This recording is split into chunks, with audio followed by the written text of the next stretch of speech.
Aye. Including himself?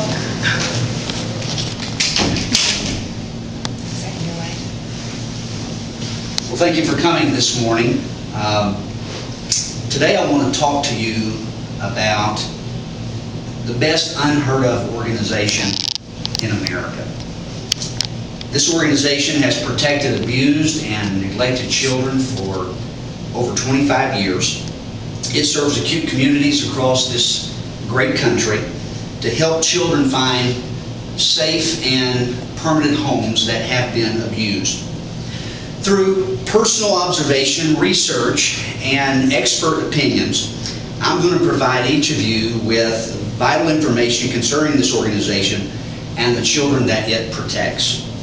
The name of this organization is the National CASA Organization, or the National Court-Appointed Special Advocates Organization. We're going to look at 4 areas this morning. You're going to learn about the history of the CASA organization, who are abused and neglected children. We're going to review some current statistics that is going to be helpful for you. Then we're going to discuss the children, CASA, and the courts, and how they all kind of come together and combine together to create that situation, that scenario. And then number 4, we're going to talk about some ways that you might be able to help in your local community.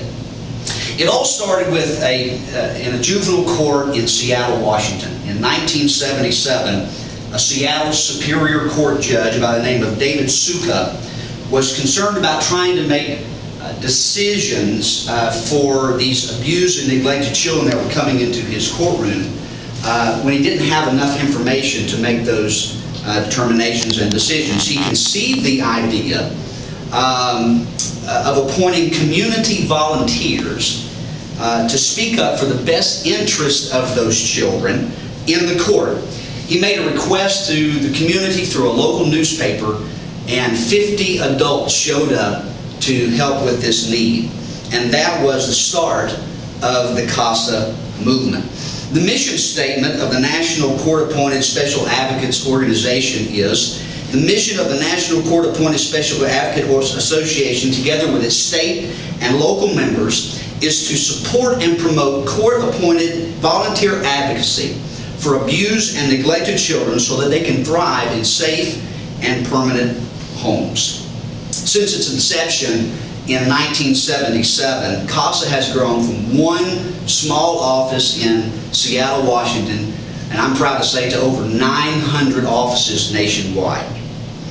The U.S. Congress in 1988 defined abuse in this manner. Through the Family Service Act of 1988, they said in part that abuse was physical injury or negligent treatment or maltreatment of a child under the age of 18 by a person who is responsible for the child's welfare under circumstances which indicate the child's health or welfare is harmed or threatened thereby.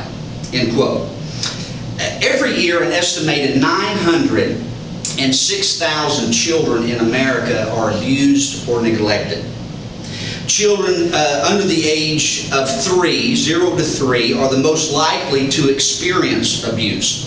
About 1 in 50 U.S. infants are victims of non-fatal abuse or neglect in a year, according to the Center for Disease Control and Prevention, along with the Federal Administration for Children and Families.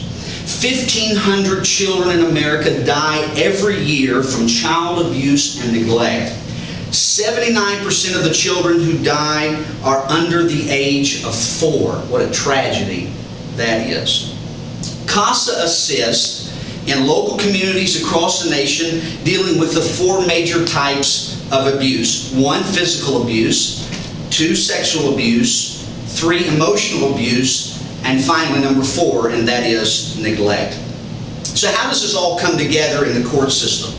After abuse is found out to be happening, how does the child, along with CASA and the courts, kind of all bring this together to find a solution for these children? The CASA volunteer that is trained is there to speak and to be the actual voice for the child in the court system. They provide eyewitness accounts. They provide their own opinions and help to these children. I recently spoke to Jamie Etherton, who is the program director for CASA here in Danville, Kentucky, where I live. And when I asked what the greatest fear that most of the children had associated with the court process, Jamie said that children are most afraid of speaking up in court, to actually having their voice heard in court. CASA, understanding that, has initiated state-sponsored court schools, which are designed to educate children about the court system and those that work in the court to help those children prepare for those difficult moments. So who are these people that volunteer, these thousands of individuals across the nation?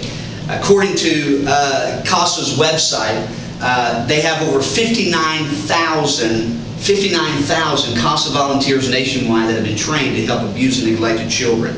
They serve over 243,000 children nationwide in over 900 communities. CASA is the only organization in America, through the power of judges, that actually empowers local citizens to be court officers. What a great thing that is. And judges rely heavily upon this information so that they can make informed decisions about children and their best interests that have fallen on difficult times. So in conclusion, I want to thank you for your time today. I appreciate you being here. I want to remind you of CASA's purpose, and that is to create an environment where children can be healthy, can find safe and permanent homes that have found themselves in neglect, that have found themselves abused at the hands of perpetrators. Finally, I want to thank you for an understanding the need for CASA volunteers in our local setting, our local community. There's a lot of individuals, a lot of children that are abused every year right here in our community, and they need individuals like yourself to speak up on behalf of them in the court system. And finally, I want to remind you that there are some volunteer opportunities right here. I have that information today if you'd like to become involved with CASA and what it's doing to protect abused and neglected children here in our community. Thank you for coming today. Okay.